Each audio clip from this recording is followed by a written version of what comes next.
तो डॉक्टर रितेश हैं हमारे साथ। डॉक्टर साहब कैसे हैं आप? जी बहुत बढ़िया।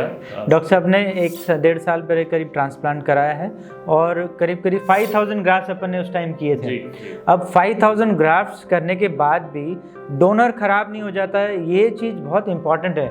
ये चीज़ इंपॉर्टेंट तब आपको समझ में आएगी जब मैं इनका डोनर दिखाऊंगा, और जहाँ से मैंने स्ट्रिप भी किया है और एफयू भी किया है और बियर्ड से भी ग्राफ्ट्स लिए हैं। यहाँ से अपन ने दाढ़ी से बाल निकाले थे, यहाँ पे कोई स्कार या कुछ डेफिशिएंसी आपको नज़र आती हो? नहीं, बिल्कुल भी नहीं, और कोई नमनेस या ऐसा कोई पेन नहीं रहा मुझे, शुरुआत से ही ऐसा कुछ दिक्कत नहीं हुआ। जी, तो दाढ़ी से 1000 ग्राफ्ट निकालने के बाद भी ऐसा कोई निशान नहीं है। इनफैक्ट अभी भी कुछ बाल निकाले जा सकते हैं 500-700 graft without disturbing any density, बिना स्कार मार्क के और भी बाल निकाले जा सकते हैं। तो अपने पास बाल निकालने की और गुंजाइश तो दाढ़ी से भी। अब बैक साइड अपन देखें, एक बार पीछे टर्न हो जाइए डॉक्टर साहब। पीछे से इसको सेफ एरिया कहा जाता है, जो करीब 6 सेंटीमीटर का होता है। यही डोनर है जो सेफेस्ट डोनर माना जाता है from 1 year to another year. यहाँ जो सेफेस्ट एरिया है, इसके बाहर से बाल नहीं लेते हैं क्योंकि ये बाल कम लाइफ के होते हैं। तो यहाँ से लेके अगर मैं आगे लगाऊंगा भी तो उनकी झड़ने की संभावना ज़्यादा है। तो सेफेस्ट डोनर जोन से ही लेना है। इस सेफेस्ट डोनर जोन में जो ग्राफ्ट की क्वांटिटी होती है, करीब 6 सेंटीमीटर लंबा जो जोन है, करीब 10 से 12,000 ग्राफ्ट यहाँ होते हैं। अब इस एरिया से अगर सिर्फ एफयू करें, इतने से एरिया से, तो करीब 2-2,500 ग्राफ्ट ही निकलेंगे एक बार में। अगर एक बार और भी करते हैं फ्यूचर में तो 1-1.5 और, मतलब 4000 ग्राफ्ट निकाल सकते हैं अगर ये सेफेस्ट जोन से अपन 2 बार एफयू करें तो। लेकिन वहीं अगर अपन स्ट्रिप सर्जरी करते हैं तो एक बार में ही करीब 1.5 सेंटीमीटर स्ट्रिप निकालने से 3000 ग्राफ्ट तक हम निकाल पाते हैं, और फ्यूचर में एक बार और 1.5 सेंटीमीटर निकालते हैं तो 3000 और, मतलब कुल मिला के यहाँ पे अगर एफयूटी करें तो करीब 5-5,500 ग्राफ्ट निकाले जा सकते हैं सेफेस्ट एरिया से। अब सेफेस्ट एरिया से अगर अपन कॉम्बिनेशन करते हैं, एक बार स्ट्रिप भी किया साथ में एफयू भी किया, कुछ एरिया स्ट्रिप के लिए छोड़ दिया, नहीं निकाला एफयू से, और कुछ एरिया एफयू के लिए दोबारा निकाला गया, तो पहली बार में ही स्ट्रिप और एफयू मिला के सेफेस्ट एरिया से अपन करीब 4000 ग्राफ्ट निकाल सकते हैं। और ऐसे ही एक बार और करीब 3-3,500 ग्राफ्ट और निकाले जा सकते हैं। इसका मतलब अगर सिर्फ एफयू करें तो अपने ग्राफ्ट निकलते हैं करीब 4000। अगर एफयूटी करें, सिर्फ एफयूटी 2 बार, तो निकलते हैं 5-5,500 ग्राफ्ट। और अगर सिर्फ कॉम्बिनेशन करते हैं एफयूटी और एफयू का, तो एक बार में ही 4000 और अगली बार 3000, मतलब 7-7,500 ग्राफ्ट इस सेफेस्ट एरिया से निकाले जा सकते हैं। तो यही एडवांटेज है कॉम्बिनेशन का।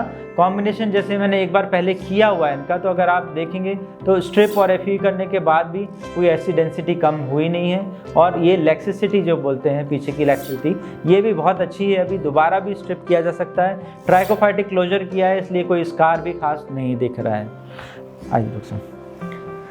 तो कॉम्बिनेशन ट्रीटमेंट का ये फ़ायदा है कि अपन कम एरिया से ज़्यादा बाल निकाल सकते हैं, जिससे जैसे फ्रंट में कवर किया, कभी फ्यूचर में पीछे ज़रूरत पड़े, या फिर यहाँ पे आगे डेंसिटी और बढ़ाने की गुंजाइश कभी ज़रूरत पड़े, तभी अपन दोबारा ये ग्राफ्ट निकाल के कर सकते हैं। डॉक्टर साहब, कॉम्बिनेशन में स्ट्रिप वाला जो पार्ट है उससे लोगों को डर लगता है, तो एज ए डॉक्टर आप क्या सलाह देंगे लोगों को कि स्ट्रिप से कोई घबराने वाली बात तो नहीं, कोई प्रॉब्लम तो नहीं है? बिल्कुल नहीं है, बिल्कुल एक मिथ है, एक भ्रांति है। पूरा स्ट्रिप लेने के बाद जो क्लोजर हुआ इतना अच्छे से हो जाता है, स्कार मार्क तो आता ही नहीं है, और पेन भी बहुत जल्दी, मेरे ख्याल से 1 महीने 1.25 महीने के बाद कुछ भी वहाँ ऐसा डिफरेंट फील नहीं होता है।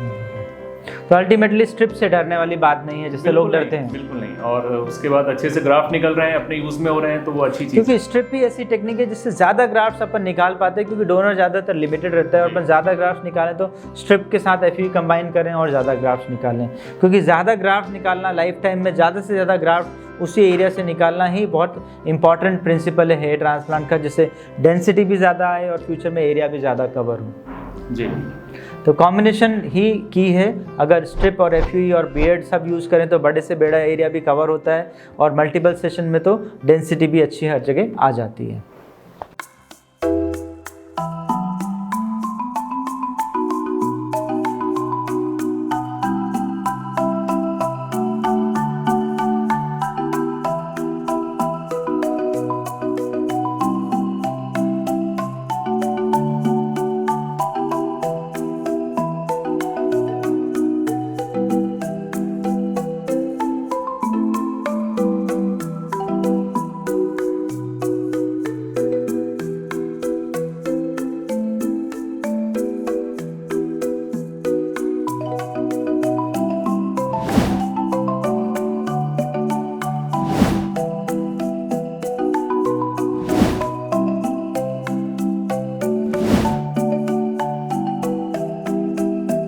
फिर फैमिली में कुछ लोगों ने हेयर ट्रांसप्लांट कराया, कुछ ने दिल्ली से कराया और उनका रिजल्ट भी अच्छा नहीं रहा, तो मुझे लगा कि शायद नहीं कराना चाहिए।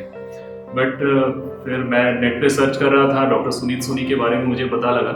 उनके कुछ केसेस मैंने देखे और उसके रिजल्ट भी अच्छे लगे। डॉक्टर साहब FUE FUT दोनों ही यूज़ करते हैं और उन्होंने काफ़ी क्लियरली थोड़ा दोनों का ही प्रोज एंड कॉन्स बताए और बियर्ड से भी हेयर्स लिए गए। वो उसके बाद मुझे 5000 ग्राफ्ट्स का ट्रांसप्लांट के लिए बताया सर ने और अगस्त 21 में मेरा हुआ था और अभी अराउंड 1+ ईयर हो गया है। रिज़ल्ट काफ़ी बेहतर है, मैं सेटिस्फाइड हूँ और लाइफ एक्सपीरियंस मतलब कैसे चेंजेस आए हैं। I am feeling young. लोगों को लगता है कि आपने काफ़ी यंग लग रहे हो, वेट लॉस किया है कि आपने, ऐसा करके पूछते हैं और जो बहुत क्लोजली जानते हैं उनको तो समझ में आता है, बट जो काफ़ी दिन बाद मिलते हैं उनको लगता नहीं है कि मैंने हेयर ट्रांसप्लांट जैसा कुछ कराया है। I am very happy and very satisfied.